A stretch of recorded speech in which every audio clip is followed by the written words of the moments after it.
Jadi khazanah itu banyak. Untuk melawan penyakit itu ketakutan itu bahaya. Karena bisa mengganggu imunitas tubuh. Orang harus percaya diri, harus pede.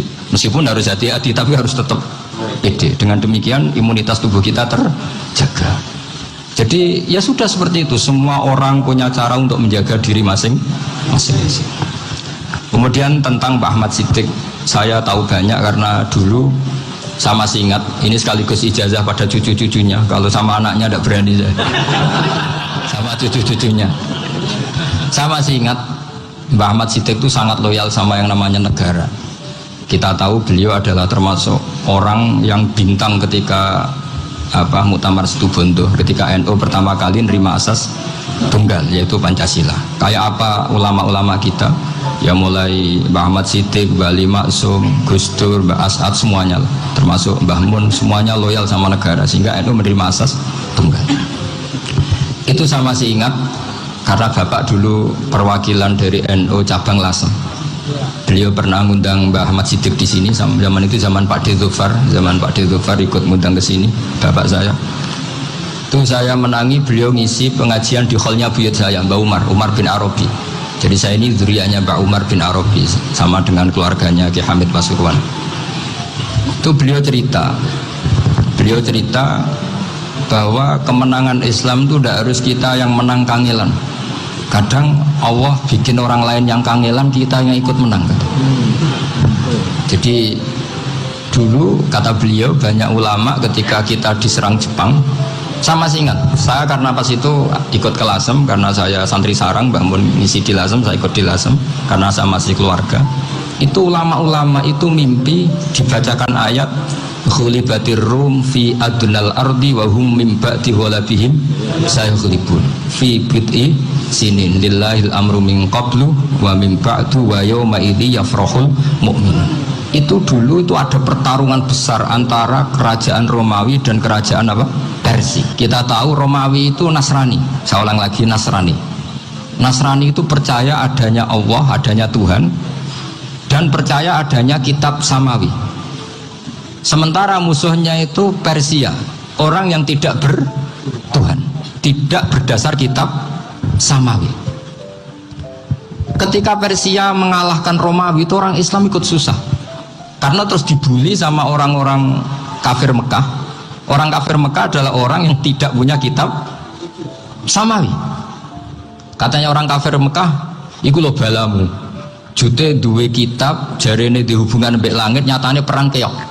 Paling kon yo podo.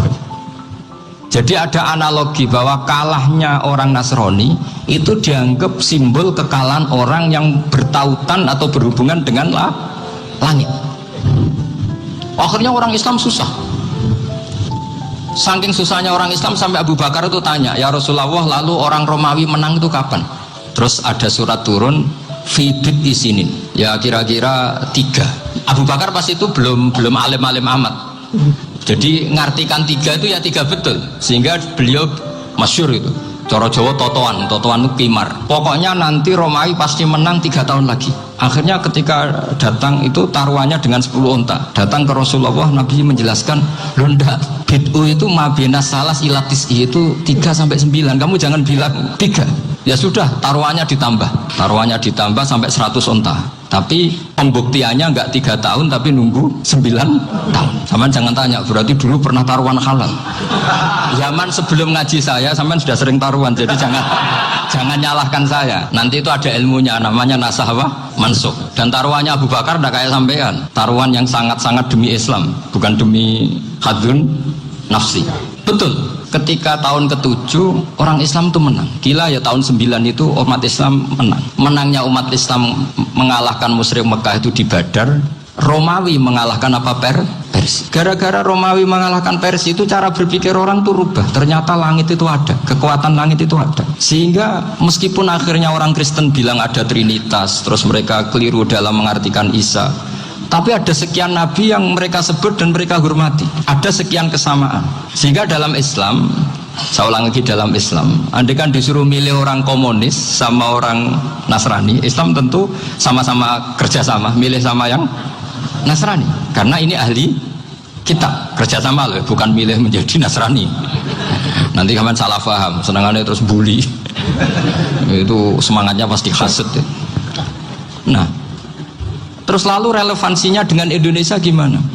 Wa yauma idzi yafrahul mu'minun. Ketika orang Romawi yang punya kitab samawi mengalahkan Persia yang tidak punya kitab samawi, itu orang Islam ikut bunga, ikut gembira. Itu semua kiai banyak yang mimpi seperti itu. Ini cerita Pak Ahmad Siddiq. Saya dengarin itu. Ternyata betul. Jepang itu nggak dikalahkan Indonesia. Jepang, Hiroshima dan Nagasaki dibom oleh apa? Sekutu. Akhirnya Jepang pulang. Pas Jepang pulang, Indonesia merdeka. Itu dulu kiai-kiai sudah nakwil bahwa menangnya Indonesia itu tidak harus mengalahkan penjajah. Pokoknya nanti penjajah ada yang mengalahkan. Jadi orang Islam zaman itu tidak bisa mengalahkan Persia. Yang mengalahkan itu Romawi. Tapi orang Islam ikut gembira. Itu sebenarnya wa yauma idzi yafrahul mu'minun binasrillah. Jadi orang itu cara berpikir Quran itu beda. Sehingga saya ini cerita ke cucu-cucu Mbah Siddiq karena ya nasabnya sama sampai saya, karena sama-sama sampai Mbah Sambu. Bedanya keluarga saya lewat Mbah Abdul Azim, kalau yang keluarga sini lewat namanya Mbah Yusuf. Itu saudara sama Mbah Abdul Azim, sama-sama sampai Mbah Sambu. Tapi keinginan saya tentu bukan sekedar silaturahim gagah-gagahan diceluk Gus. Celuk Gus repot. Nak ora alim ra pantes. Nak beling ra pantes. Salam templek 1.000 jaluk swarga. Kok mentalan yang 1.000 jaluk. Kamu nginep di hotel 100.000 itu tidak cukup, apalagi untuk bayar apa? Surga itu nggak sopan sekali gitu. 1 juta ya nggak bisa itu, 100 juta juga nggak jelas juga. Terus sampean mendingan nggak usah salam template, malah nggak mungkin masuk surga kalau. Jadi dulu yang namanya zuriyah, sampean tenang saja, nasab sampean tidak kalah dengan kita, karena nanti setelah di kuburan itu gus-gus itu nggak penting. Semua kalau ditanya bapak kamu siapa, jawabannya siapa? Nabi Ibrahim. Sudah parmin parlan hilang semua, sudah aman pokoknya nanti. Karena kalau nanti ditanya malaikat bapak kamu siapa, jawabnya Nabi siapa? Ibrahim. Makanya saya itu pemuja Allah yang serius. Sampean ya pemuja Allah, tapi kan kadang kurang alim. Saya ini pemuja Allah serius. Saya itu kalau ngaji, ya ngaji biasa belajar, itu sering nangis seneng. Misalnya saya baca tadi, Miftahul Jannah la ilaha illallah, kunci kok dikasihkan. Kita ini masuk neraka gak pantas, enggak bawa kuncinya kok masuk gitu. Harusnya kita ini masuk surga, kita kan pegang kunci surga, gak pegang kunci neraka. Maka aneh kalau kamu masuk neraka itu aneh. Coba kita pegang kunci surga apa kunci neraka? Tapi ada teman saya suon rokok anu kunci ini. Karena tidak ada pintunya. Terus saya bilang, kamu kok tahu? Memangnya mau ke sana kata saya. Saya tidak punya rencana tahun neraka. Karena nanti di antara syafaatnya Quran itu orang kalau mau masuk neraka tidak jadi. Ya nggak apa-apa ya, diatur sendiri. Jadi di antara syafaatnya Quran itu orang nggak jadi masuk neraka. Jadi syafaat itu ada 2, dari neraka diangkat ke surga, dan itu bisa lama itu. Tapi kalau syafaatnya Quran itu yang belum masuk neraka supaya nggak jadi masuk neraka. Karena neraka juga punya aturan, dia juga kena aturan fikih. Jadi betul ini, saya ada guyon. Jadi kena konstitusi apa? Fikih. Sama tak ceritani syafaatnya Quran itu ada orang tuh beling tuh fasik. Itu dihafal surat Tabarok. Hafal betul. Tabarakalladzi biyadihil mulku wa huwa ala kulli syai'in qadir alladzi khalaqal mauta wal hayata. Pertanyaannya gini, boleh enggak orang menginjek surat Baqarah? Boleh enggak? Enggak. Padahal orang hafal Quran itu artinya ayat itu ada di hatinya. Fa inna wa ta'ala la yu'adzibu qalban wa al-Qur'ana. Allah tidak akan menyiksa hati yang menyimpan Quran, yang jadi flash disknya Quran, yang jadi rekaman Quran. Singkat cerita orang ini hafal. Pas ketemu Mungkar Nakir prosedur kan, ini orang fasik mau diantemin sama Mungkar Nakir. Prosedur ya, dia kan prosedur standar. Si surat Tabarak akhirnya menjelma jadi seseorang yang gagah berani. Kamu nggak boleh nyiksa orang ini. Saya ini kalamullah. Kalau kamu nyiksa dia berarti nyiksa saya. Kamu berani sama kalamullah. Wah ya tidak berani dari Mungkar Nakir. Tapi orang itu nakal, harus saya gebukin. Tapi kata Quran tadi, tapi saya di situ pasti kena saya. Oh debat, nggak ada lajnahnya ini gak ikut. Kalau Gus Firjan ikut jadi lajnah. Kalau jadi lajnah pasti kroninan, kalau santrinya dimenangkan. Akhirnya debat. Ya sudah kita ketemu Allah. Akhirnya Mungkar Nakir sama Quran tadi surat Tabarok datang sowan sama Allah. Terus kata Allah, memangnya kenapa Mungkar Nakir? Saya harus nyiksa dia karena dia fasik ya Allah. Memangnya kenapa surat Tabarok? Saya ada di situ. Menurut aturan orang tuh nggak boleh injak-injak Quran. Kalau dia nuduh saya nuduh Quran, itu harus dikasih tahu fikihnya Mungkar Nakir. Akhirnya Allah ngendikan gini ke surat Tabarok, ya sudah terserah kamu. Kalau terserah pulau Gusti, Mungkar Nakir gak boleh nyentuh orang ini. Ya sudah selamat. Sehingga terus itu sampai baca di termasuk mujizatnya surat Tabarok di tafsir Ibnu Katsir banyak. Karena tadi logikanya malaikat itu juga kena aturan fikih. Sehingga banyak ulama termasuk Said Muhammad ngendikan pertanyaan Mungkar Nakir itu tidak semua orang kena. Kalau semua orang kena, nanti kalau tanya Nabi Muhammad, waman nabiyuka? Kacau kan jamnya. Nabi kamu siapa? Saya ini Nabi. Ya kan? Lah nanti kalau pas ketemu Nabi Ibrahim, waman abuka? Jadi repot kan? Makanya ada kiai yang guyon kalau ditanya, marab buka? Saya ini guru tauhid sembrono. Saya ini ngajar Ummul Barohin, kamu tanya marab buka? Masyhur itu keramatnya Imam Malik itu. Ada Ashabu Malik, rajulun min ashabi Malik. Beliau ditanya Mungkar Nakir marabbuka manabiuka. Imam Malik datang, ini seumur-umurnya itu ngajar tauhid. Kok kamu bedai enggak sopan kamu. Dan kita berharap barokah sampean ngaji nanti itu. Malaikat itu anak sungkane itu. Jadi itu. Dan saya meskipun guyon itu serius. Bedanya orang alim sama ndak itu di situ. Kalau orang alim itu guyon itu masih benar, masih serius. Coba saya bacakan ayatnya. Ala inna auliya Allahi la khaufun alaihim wa lahum yahzanun.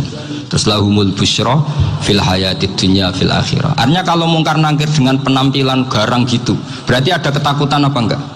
Ada. Padahal ciri utama walinya Allah tidak ada ketakutan.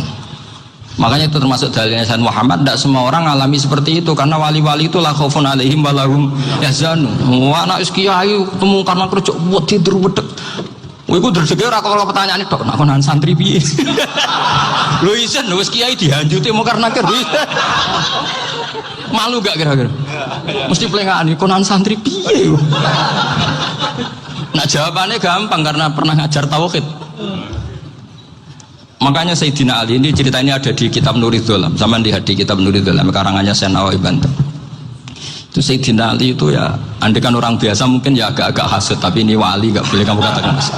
Dia itu mangkal sama Umar. Orang kok setiap orang pernah dibentak, apa dia berani bentak Mungkar Nakir? Penasaran dia. Bagaimana perangnya Umar itu berlanjut enggak gitu kira-kira. Akhirnya minta ya Allah saya minta kasyaf.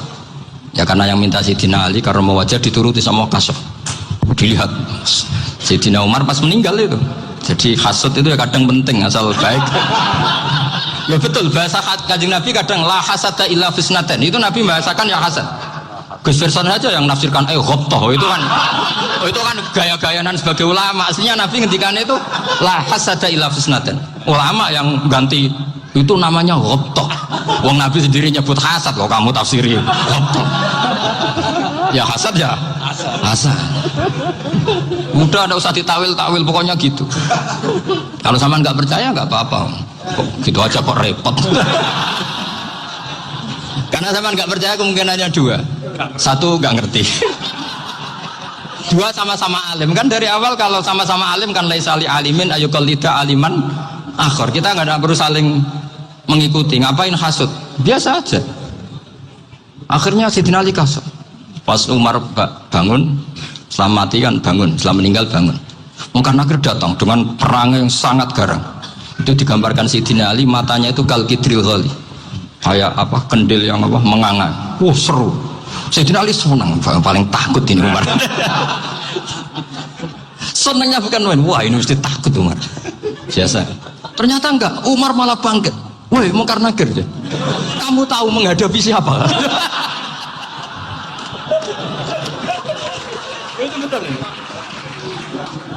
Kamu itu menghadapi temannya ahabbal khalqi ilallah. Yang diandalkan temannya bukan dia. Kamu tahu yang kamu hadapi, saya ini teman kekasihnya Allah. Jadi boleh kamu mengandalkan Mbak Virjon. Tapi nanti risikonya mungkar-nakir tanya, itu Virjon siapa? Wah itu masalah kan. Makanya syaratnya wali itu harus ma'rufun fis sama. Di langit sudah populer. Makanya dulu ada orang yang saking seninya Abdul Qadir ditanya apa saja jamnya Abdul Qadir Al-Jilani, itu aman karena beliau populer. Makanya program kita harus populer dulu di langit. Nah, itu nanti kalau dicatut oleh santri-santri nggak apa-apa. Kalau nggak populer nanti dicatat itu siapa? Masalah ya. Umar itu yang dibanggakan itu, kamu tahu saya siapa? Ya enggak tahu. Saya ini temannya kekasihnya Allah. Temannya Muhammad, iya Muhammad Rasulullah. Mikir, waduh, repot. Loh, di dunia aja gitu kan, temannya presiden, temannya panglima, apalagi ini temannya Sayyidul Awalin wal Akhirin. Di dunia aja bilang temannya presiden, menteri, orang sudah takut, apalagi ini temannya Sayyidul Awalin.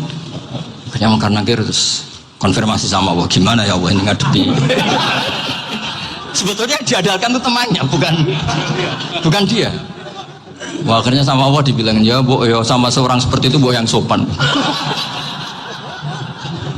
Terus semenjak itu Mungkar Nakir itu nggak selalu berpenampilan seperti itu sangat. Jadi semoga itu konsisten sampai nanti. Jadi kamu kalau ingin nggak takut Mungkar Nakir, jadi wali dulu.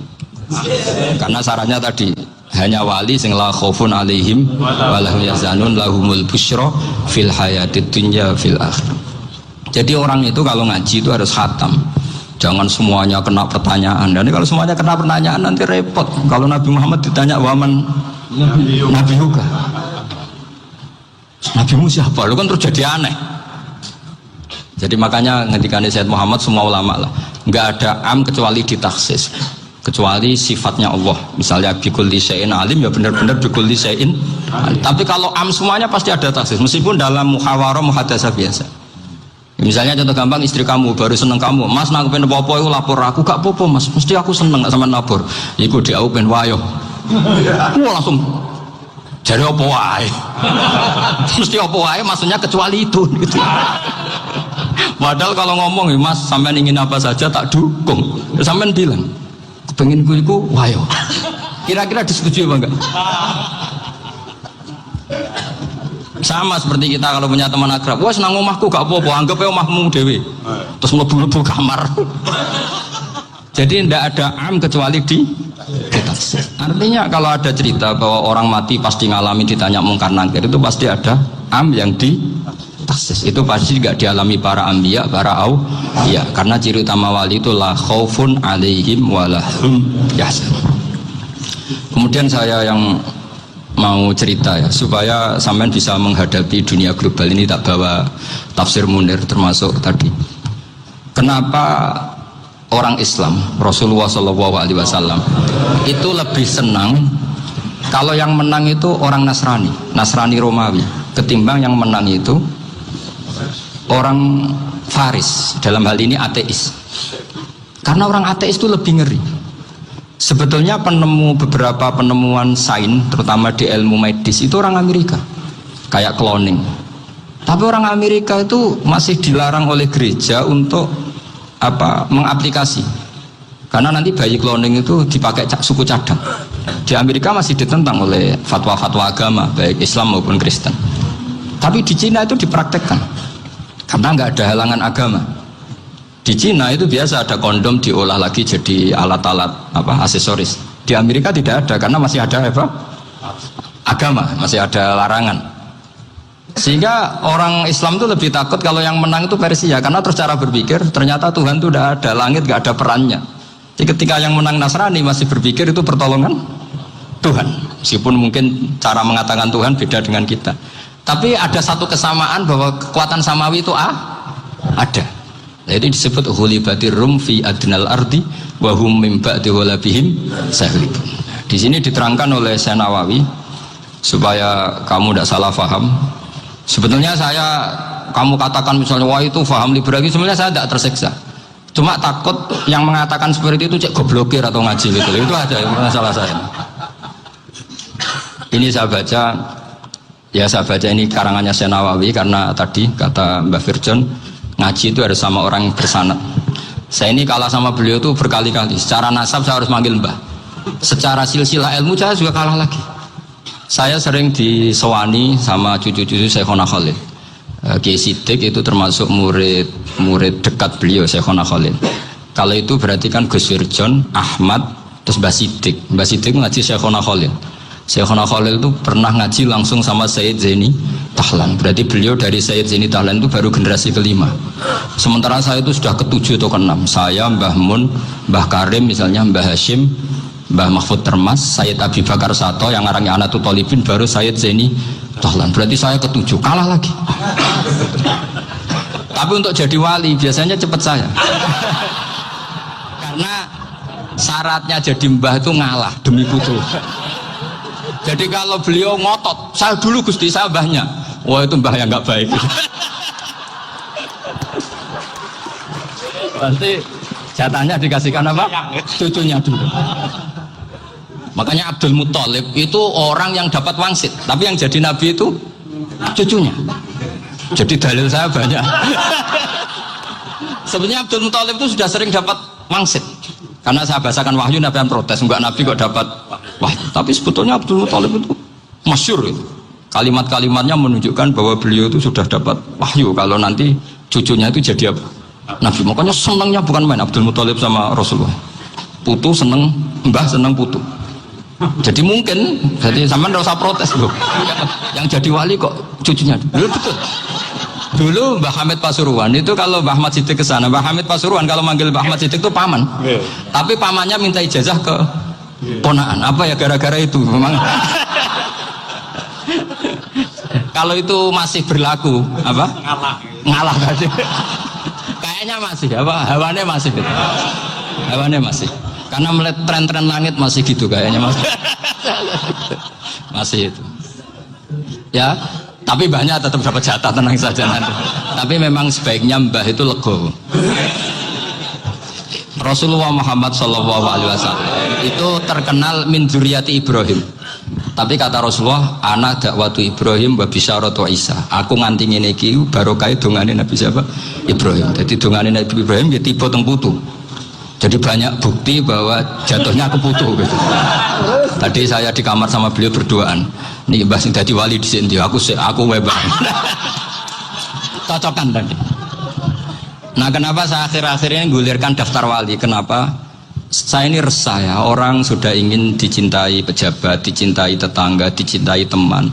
Tapi kadang-kadang orang lupa lagi dicintai Allah. Makanya saya meskipun guyon, tapi ini amdan, bukan sahwan. Supaya orang punya cita-cita lagi jadi wali, ingin dicintai Allah. Kita ini terlalu lama ingin dicintai makhluk. Boyau naik kelas sedikit lah. Ingin dicintai Allah Subhanahu wa ta'ala. Meskipun saya guyon, tapi tadi guyon saya tuh lebih serius ketimbang serius Anda. Karena tak pikir. Saya tuh kalau pergi itu seneng ngebis, bukan karena saya tidak punya mobil, tapi saya sering mau butuh itu supaya nggak diganggu. Karena saya tuh harus punya waktu sendiri. Kalau bis kan ketemu orang nggak kenal, tapi sekarang ya agak susah, banyak yang kenal. Dan susahnya lagi nggak minta ijazah, minta foto. Aduh. Repot tuh. Mau dibenci itu umatnya Rasulullah Shallallahu Alaihi Wasallam. Mau disetujui itu sanatnya mana? Kalau ketemu orang alim minta apa? Foto. Itu nggak ada sanatnya. Nggak tahu saya itu mazhab dari mana itu. Ya mazhab milenial yang jelas itu kan. Ini tak baca ya biar dapat. Karena ini kenangan saya sama Mbah Ahmad Siddiq. Saya masih ingat betul beliau ngisi kholnya Mbah Abdullah bin Umar, berarti abahnya Mbah Hamid. Karena mbah saya itu Fatimah binti Khalid bin Umar. Kalau Mbah Hamid itu Hamid bin Abdullah bin Umar. Itu saya masih ingat betul zaman itu Mbah Hamid siap khol di Lasem itu rawuh dan saya derek mbah saya karena masih misanan datang ke Lasem. Itu beliau pas itu ngisi sama Mbah Mun. Mbah Mun masih muda, Ki Ahmad Siddiq sepuh senior. Itu beliau cerita bahwa dulu ketika Indonesia dijajah Jepang itu para kiai mimpi dibacakan ayat Khulibatir Rum fi adnal ardi wa hum min ba'di ghalabihim salim. Terus ada kiai yang tanya, takwilannya gimana? Ya nanti Jepang pulang bukan karena kita yang mengalahkan, tapi Jepang ada yang mengalahkan sendiri meskipun tidak kita. Kayak dulu Faris tidak dikalahkan Islam tapi dikalahkan Romawi, tapi yang senang umat Islam. Wa yauma idzi yafrahul mu'min. Itu luar biasa ulama-ulama kita. Delalah kejadiannya Indonesia seperti itu. Yaitu kita tidak mengalahkan Jepang, tapi Jepang pulang sendiri karena dikalahkan apa? Sekutu. Ya ini saya baca. Ini tidak usah dicek bacanya benar apa enggak, sudah aman, apa? Aman. Karena kalau saya salah itu ya sengaja. Artinya ya sengaja saja. Ya biasa maksudnya. Saya kemarin ngisi di Pondok Pelosok, di Pondok Al Munawir Jogja. Salah itu ada dua, ada salah memang benar-benar salah, itu nggak apa-apa, bisa dimakfu, karena mesti sangke wong goblok salah yang terus itu. Ada salah bawaan ilmu, itu repot tuh dadaninnya. Karena misalnya kita yang biasa belajar qiraat sabah wayah sibuhu, mesti diulang lagi wayah sabuhu. Karena qiraatnya Imam Asim itu hasibah yah sabu bifathis sin. Sementara kita kalau ngaji kitab kulino yah sibu.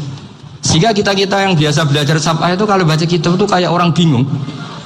Kadang-kadang yang ngaji juga bingung. Gus Pak mau cok bulan pilih. Ya tepat-tepatan. Ada yang mengatakan Gus Pak bingung, ada yang mengatakan Gus Pak alim alama. Ya tepat-tepatan nasib tadi. Karena memang ya sabah memang seperti itu. Misalnya kufuan. Kufuan itu Imam Asim baca kufuan. Tapi beliau punya murid namanya Syu'bah. Itu kalau baca kuf'an. Makanya kita itu, ini kan khataman Quran ya, jadi saya menyinggung sedikit tentang qiraat sabah. Tadi beliau juga sudah tak kasih kitab saya Hifdzuna li Adal Mushaf. Sama tak ajari latihan sabah, memang angel ya. Makanya yang nggak bisa itu wong pinter, sudah tahu angel ya nggak usah diteruskan kan. Orang menghindari barang angel itu pinter apa goblok? Pinter. Berarti wong goblok pinter. Saya tuh makanya sama orang goblok tuh respect. Jadi orang alim tuh angel apa gampang? Angel. Menghindari barang angel pinter apa goblok? Loh, orang menghindari barang angel pinter apa goblok? Pinter. Berarti wong goblok pinter. Jadi saya sama orang-orang goblok itu respect. Sudah tahu jadi orang alim angel ya barang angel ya harus dihindari. Makanya saya ini insya Allah umatnya Nabi yang termasuk yang terbaik. Amin. Karena mencintai umatnya Nabi termasuk yang goblok. Waduh. Itu tidak gampang itu. Karena tadi sudah tahu ya. Seperti itu loh orang naik Panjat Pinang. Itu yang naik karena ingin hadiah. Yang nonton sudah tahu wah licin kok dinaikin mau keplodok ya. Tapi orang sepakat yang nonton juga pinter karena sudah tahu ribet kok. Tukun yang pasar kena lah apa mainnya. Sama juga gitu. Ngalim tafsir angel, ngarim fikih angel. Nanti akarek ngaji ngerekam kan gampang. Itu pinter apa goblok? Pinter. Ya. Makanya kula niku mbok burohno ngono tok. Saya tadi dinasihati Mbak Virjon, moga-moga hati saya selamat. Saya itu meskipun kata orang banyak, muhibin saya banyak, tapi saya insya Allah tidak riya. Saya itu pakai kitab namanya Tasfitul Fuad, itu karangannya Said Abdul Al-Haddad. Ketika beliau punya muhibin banyak ditanya, bagaimana ya Habib Anda menjaga hati Anda? Jamnya Said Abdul Al-Haddad itu nih, innama azzamu Allah. Mereka itu sebenarnya menghormati Allah, cuma butuh sarana, dan itu saya. Jadi saya tahu sama semua itu mencintai Quran, mencintai sunnah Rasul, mencintai hadis-hadis Rasul. Cuma sampean kan karena nggak paham, terus manfaatkan saya. Jadi sebenarnya saya ini korban. Korban. Jadi saya mau riak gimana? Korban kok mau. Bangganya di mana tuh? Coba sampean misalnya ngaji tafsir, belajar sendiri kan susah. Terkibnya susah, maknanya susah, bahkan beli kitabnya kadang nggak kuat. Untuk jadi alim tafsir itu kan harus beli kitab. Loh, saya sering belajar kitab itu jutaan. Tafsir Tobari, saya pernah beli kitab Fakhrur Razi itu berapa coba? 27 jilid. Karangannya Fakhrur, belum karangannya ulama modern Imam Sa'rawi. Itu berapa jilid? Itu jutaan. Saya kemarin juga dihadiahi kitab Pak Quraish Shihab namanya Faidul Bari fi Syarhil Bukhari. Pak Quraish Shihab yang terkenal. Dia sering diskusi sama saya ngasih hadiah beliau ngasih hadiah saya. Wah itu harganya nggak kuat. Tidak kuat kadang di Indonesia nggak ada coba. Dan sama orang hebat menghindari kesulitan itu. Yang kesulatan itu, Gus Bak ngaji ikut, kalau nggak paham dirukon rekamannya sudah gitu. Pinter mana sampean nambah saya? Pinter sampean kan? Bikin sosis susah, beli aja kok repot kan. Makanya nggak boleh orang bilang, wah aku goblok reso tafsir, aku wong pinter. Makanya nanti kalau saya ketemu Nabi tidak termasuk orang yang mentahkir orang Islam. Kafa bil mari isman ayah kira akhahul muslim. Jadi cukup orang itu dosa kalau menyepelekan orang Islam, termasuk darani sampean goblok itu dosa. Caranya nggak darani goblok ya tadi di logika tadi. Alim itu angel, gendari angel itu pinter, berarti wong bodoh pinter ya sudah gitu. Tapi tetap bodoh. Tapi ini satu cara untuk saya respect gitu. Coba orang yang ngaji tafsir saya banyak, mungkin ribuan. Itu sebetulnya mencintai Quran. Karena Quran adalah kitab suci yang panduannya umat Islam. Sangat mencintai Quran. Terus kemudian mereka nggak paham. Terus mencari orang yang memahamkan. Burono lah cara Jawa ini. Terus keren saya itu di mana coba? Lah terus mereka kurang ajarnya gini. Kalau paham itu ya alhamdulillah paham. Wah nak ngaji Gus Bae ngono tok. Tapi nek ora paham, ora jalan akal ya. Mari Gus Bae nerangno cepet mulane gak paham. Ora kok nyalano teke sing lelet tuh. Itu kan Masya Allah, naudzubillah. Sebetulnya tingkat kurang ajarnya tinggi sebenarnya. Jadi kalau nggak paham itu kadang nggak nyalahno uteke. Kayak mau misalnya, mau mari mikir aja jelas. Padahal misalnya jelas orang mesti paham, bodoh. Paham ya? Jadi kata Sayyid Abdul Haddad, innama azzamu Allah. Sebenarnya mereka itu sangat menghormati Allah. Makanya kita nggak perlu mengatakan wasilah itu kafir, nggak akan. Karena orang tawasul sama Rasulullah itu ingin dapat ridhonya Allah lewat orang yang dicintai Allah. Kita mencintai wali sebenarnya, wah itu kekasih Allah. Kita mencintai itu karena mencintai Allah. Sama seperti gini, kamu mencintai kangkung apa enggak? Sebenarnya sama sekali enggak. Tapi kamu ingin sehat, ada asupan gizi. Kamu ingin tubuh kamu sehat, butuh asupan gizi. Kemudian kamu makan kangkung. Apa terus kamu cinta kangkung? Kan enggak. Cinta kesehatan kamu sama. Orang yang mencintai saya ingin kepuasan rohani. Saya kan termasuk kiai yang torekonya gampang. Ini swarga kan akhirnya penggemarnya banyak. Coba kalau kamu ini neraka. Jadi sebetulnya Anda mencintai kepuasan Anda sendiri. Nah, saya ini korban. Makanya untuk masuk surga cepat saya. Korban itu cepat. Da'watul mazlum la turaddu. Laisa bainahu wa bainallah hijab. Jadi saya kalau donga langsung seret langit. Karena mazlum. Saya sinau tafsir itu, Mbak, sampean bayangkan ada tafsir itu sudah 27 jilid. Sengarang Fakhrul Razi itu bulatnya bukan main.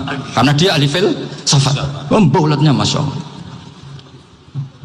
Sudah gitu sinau Jalalain kadang dikomen oleh Sawi. Sudah kita percaya Jalalain dibuli Sawi. Percaya Sawi dikandani, "Oh iku Maliki rasa ribet." Sudah gitu sinau Qurtubi, sinau tafsir Tabari itu susahnya. Belinya susah, belajarnya susah. Padahal saya punya keluarga, punya istri, punya anak. Bayangkan kalau istri saya rewel kayak istri sampean. Wah itu, tapi alhamdulillah enggak. Sama sekali enggak. Allah sudah milihkan, wah ini bahaya kalau punya istri rewel. Imam Sibawai itu kitabnya banyak, tapi yang terbukukan hanya kitab Sibawai. Karena beliau kalau sudah belajar lupa istri. Hanya pas beliau di pasar, kitabnya dibakar semua sama istrinya. Karena dianggap saingannya. Ternyata yang dicerai tidak kitabnya, malah istrinya. Itu Imam siapa? Sibawai. Tapi alhamdulillah kitab saya nggak terbakar, aman. Saya teruskan ya. Jadi untuk menjaga ria dilatih innama azzamu Allah. Sebenarnya mereka itu menghormati Allah. Sehingga wasail itu sebenarnya nggak pernah jadi subjek pelaku utama, enggak. Tetap Allah. Sebab itu kata Sayyid Muhammad, kamu kok mengatakan wasilah itu kafir itu gimana? Ketika innallaha qad ba'atsa lakum taluta malika. Talut itu ya manusia. PD-nya itu apa? Inna ayata mulkihi ayyatiyakumud tabut fihi sakinatum min rabbikum wa baqiyatum mimma taraka ahlu Musa wa ahlu Harun tahmiluhul malaikah. Jadi beliau PD itu kalau bawa sunduk semacam peti sakti, sing di situ ada baqiyatum mimma taraka ahlu Musa wa ahlu Harun tahmiluhul malaikah. Ya kayak semacam jimat. Tapi saya bukan mensyariatkan jimat enggak, karena nanti banyak penjual yang pembohong juga gitu loh. Cuma cerita, kamu tidak usah mengatakan kafir dulu. Tolut PD-nya kalau bawa sunduk semacam peti kesaktian yang di situ ada baqiyatum mimma taraka alu Musa wa alu Harun tahmiluhul malaika. Sehingga Khalid bin Walid meskipun beliau sahabat dan menyaksikan wajah Rasulullah SAW, itu bawa sya'aratun min sya'aratihi Rasulullah SAW, bawa rambutnya Nabi. Perang kemana-mana itu diletakkan di pecinya. Nanti sama tanya lagi, masa pakai peci Khalid bin Walid itu? Wah panjang, sampai itu repot.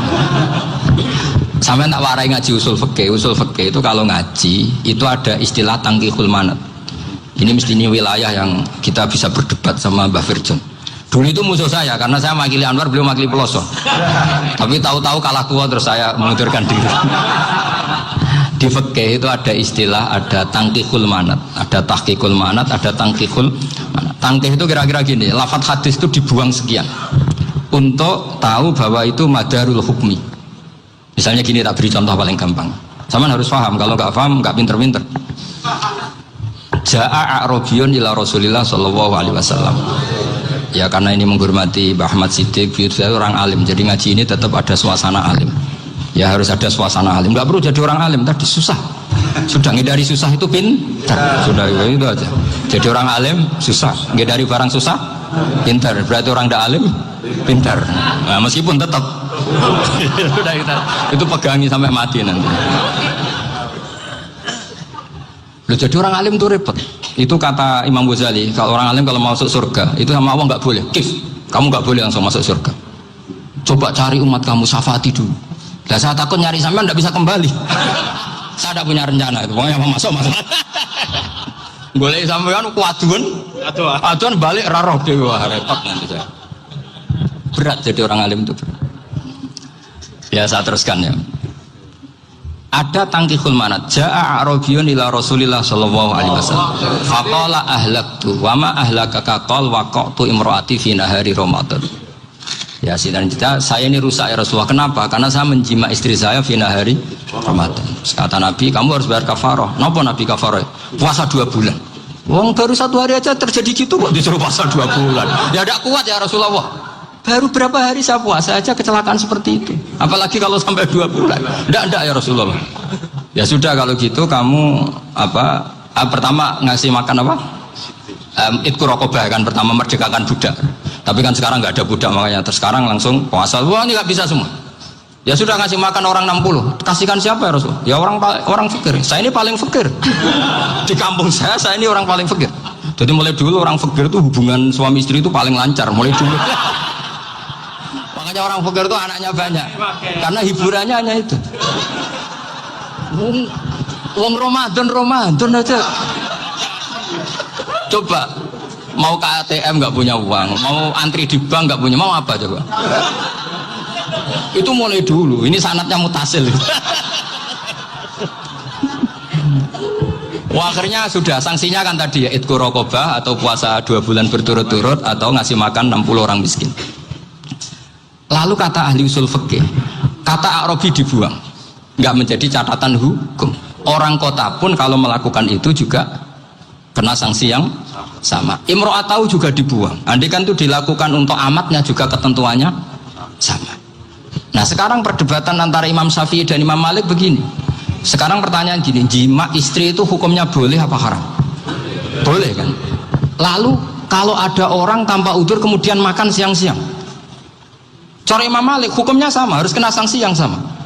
Karena sama-sama hadku hurmati Ramadan bi ghairi udzrin syar'iyyin. Sama-sama merusak hukum Ramadan tanpa udzur syar'. Lo jima itu tidak zina. Kan hukumnya jaiz. Nah, sekarang makan hukumnya jaiz, harusnya juga kena ketentuan yang sama. Cara pikirannya Imam Malik.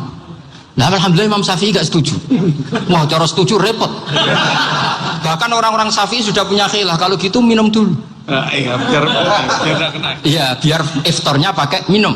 Setelah minum baru jima kan. Ya. Ini sudah menyiapkan khilafnya.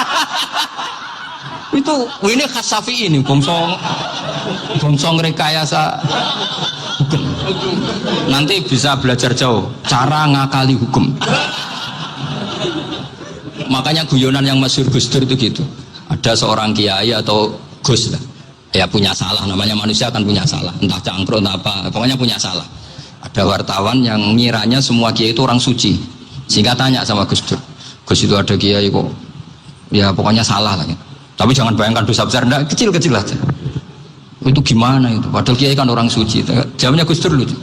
Ya justru yang boleh salah itu para kiai. Kalau kamu nggak boleh. Kok bisa Gus? Karena mereka tahu caranya tobat. Repot. Kalau kamu nggak tahu caranya, sama pelanggaran hukum itu ya harus pakar-pakar hukum. Itu yang tahu caranya rekayasa. Kalau kamu ya kena pasal kan ya. Jadi kamu jangan niru saya. Saya ini punya sekian cara untuk nah, itu namanya khilah. Makanya kata Sayyid Muhammad, kamu tidak usah anti khilah. Karena Abu Hanifah itu membolehkan khilah. Kita abul khiyal. Yang penting kamu soleh dulu. Setelah soleh nanti Allah maklumi. Soleh dulu, syaratnya soleh dulu. Kalau tidak soleh jangan. Contohnya gini, ada orang mau puasa lemes sekali, mau makan. Gampang. Kalau langsung makan kan kayak hadku hormati Ramadan biwiri udrin syariah. Aku langsung mau jembera sowan Mbah Firjon. Sudah status saya apa? Musafir. Ya, sudah berangkat aja sampai Tuban makan.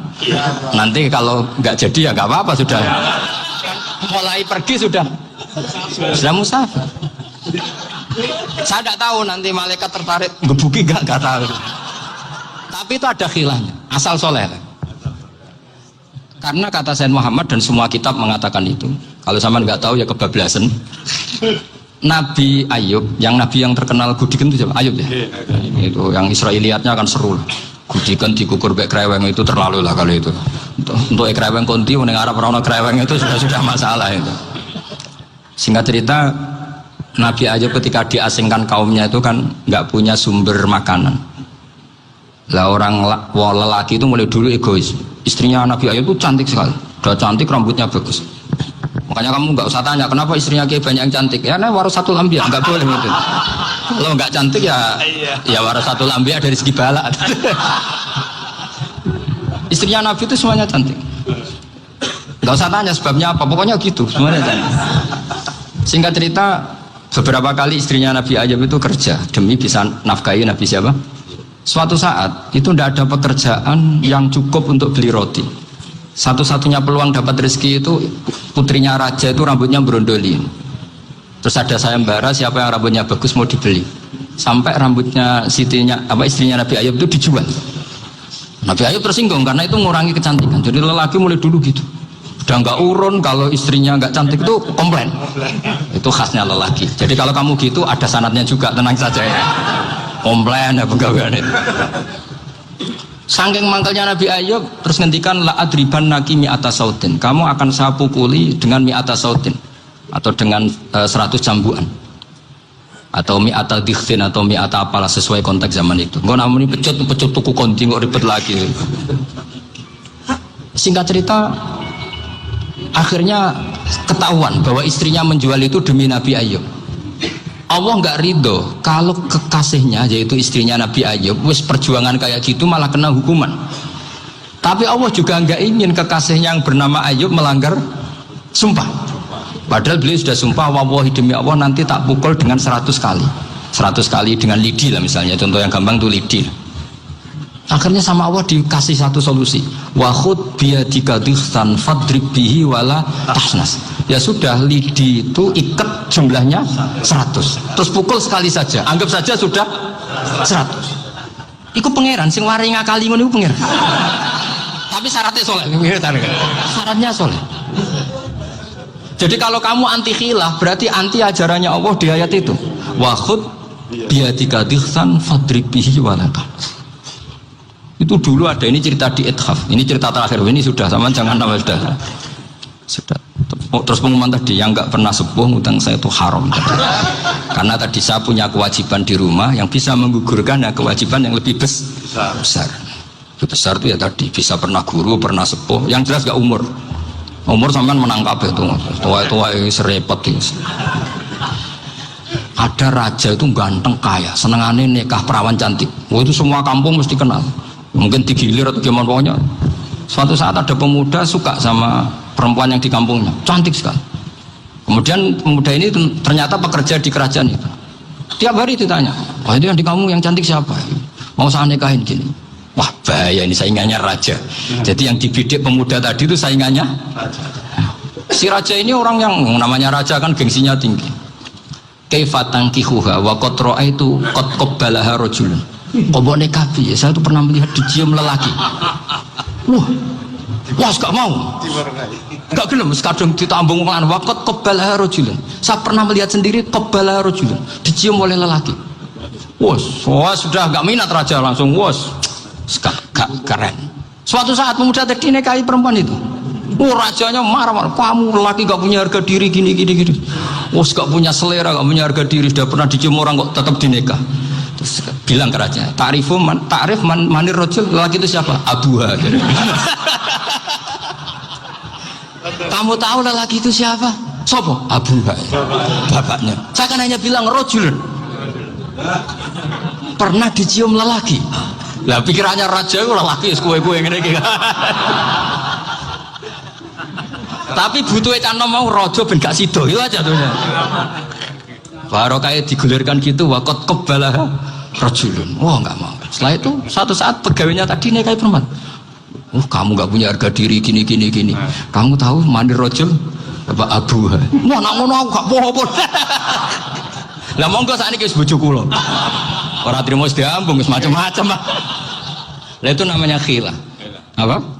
Khilah. Kalau di Balawa disebut tauriyah atau apa. Tapi saya tidak ngajari sampean seperti itu. Sudah pinter sebelum saya ajarin. Bongso ngakali kan sudah pinter. Ya ini terakhir tak baca Arabnya saja nanti. Bismillahirrahmanirrahim. Biar dapat barokahnya Syekh Nawawi juga barokahnya guru-guru. Bismillahirrahmanirrahim. Wasababu nuzuli hadil ayati annahu kana baina farisa war rumi qitalun wa kanal musyrikuna yawadduna antaghliba farisu ar-ruma. Li anna farisa kanu majusiyan ummiyin wal muslimuna yawadduna ghalabatar rum ala faris liqaunihim ahla kitabin. Jadi zaman dulu orang Islam lebih senang kalau yang menang itu orang Nasrani. Kalau bandingannya ateis. Karena bagaimanapun percaya kekuatan langit. Sementara orang ateis sama sekali tidak percaya kekuatan. Apapun bedanya kita dengan Nasrani itu ada kesamaan, yaitu percaya adanya kekuatan langit. Sehingga ketika orang Romawi kalah itu orang Islam ikut susah. Paham ya? Makanya ini tak baca biar sampean enggak macam-macam pikirannya. Fab'atha Kisra saat terusnya, ya pokoknya seperti itu. Akhirnya Rasulullah SAW berdoa lebih senang yang menang itu Rom karena ahli kitab. Artinya apa? Kemenangan ahli kitab adalah kemenangan makhluk atau hamba Allah yang mentautkan kekuatan kita di bumi dengan kekuatan langit. Makanya saya berharap selain kita ikhtiar medis, kita harus memperbanyak istighfar. Bagaimanapun semua itu dari Allah Subhanahu wa Ta'ala. Kita menghormati negara dengan ikhtiarnya, tapi saya mohon sekali kita juga istighfar, karena semua itu juga ditentukan oleh Allah, oleh langit.